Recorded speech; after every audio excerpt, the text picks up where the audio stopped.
Civil सेवा प्रारंभिक परीक्षा का दूसरा पेपर सीसेट का होता है। सीसेट मतलब civil service aptitude test. Civil सेवा अभिरुचि परीक्षा। इसके पहले ऑप्शनल पेपर हुआ करते थे 2010 तक। 2011 से यूपीएससी ने ऑप्शनल पेपर को हटा के सीसेट को इंट्रोड्यूस किया था। जब से सीसेट जुड़ा है हमेशा से ये काफ़ी विवाद का मुद्दा भी रहा है। पहले सीसेट में मिले नंबर भी जुड़ते थे सामान्य अध्ययन में मिले नंबरों में। कहने का मतलब कि जीएस पेपर में जितने नंबर मिले, सीसेट में जितने नंबर मिले, दोनों को जोड़ा जाता था और तब तय होता था कि आप प्रारंभिक परीक्षा पास करेंगे या नहीं करेंगे।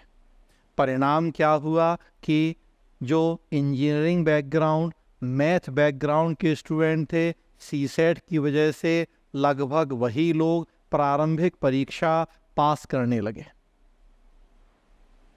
80 जो क्वेश्चन है सीसेट के, वो साइंस बैकग्राउंड के लोग 80 में से 75 ठीक कर देंगे। जीएस में बहुत कम भी होगा, दोनों को मिला के उनके नंबर अच्छे हो जाएंगे, प्री पास कर जाएंगे। काफ़ी आंदोलन हुए, मांगे की गई, तब फिर सीसेट को क्वालिफाइंग कर दिया गया कि अब इसको केवल क्वालिफाई करना ज़रूरी है।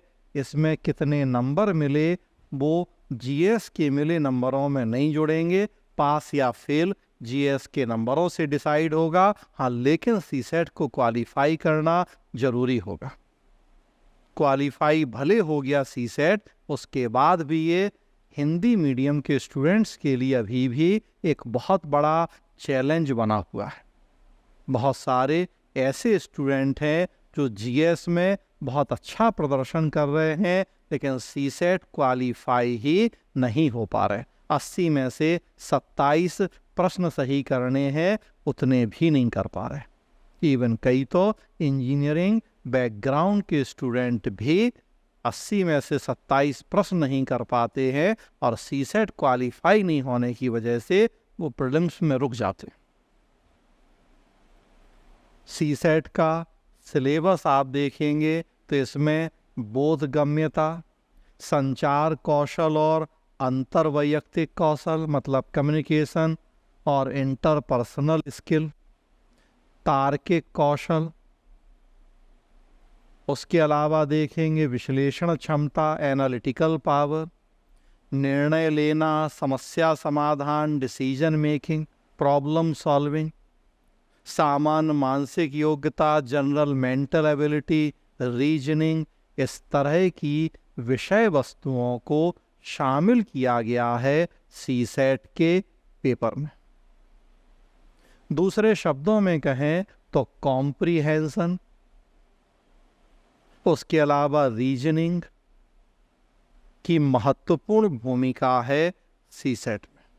और हिंदी मीडियम के स्टूडेंट बहुत प्रयास के बाद भी कॉम्प्रिहेंशन और रीजनिंग में उतना अच्छा नहीं कर पा रहे हैं कि वो इस पेपर को क्वालिफाई करें।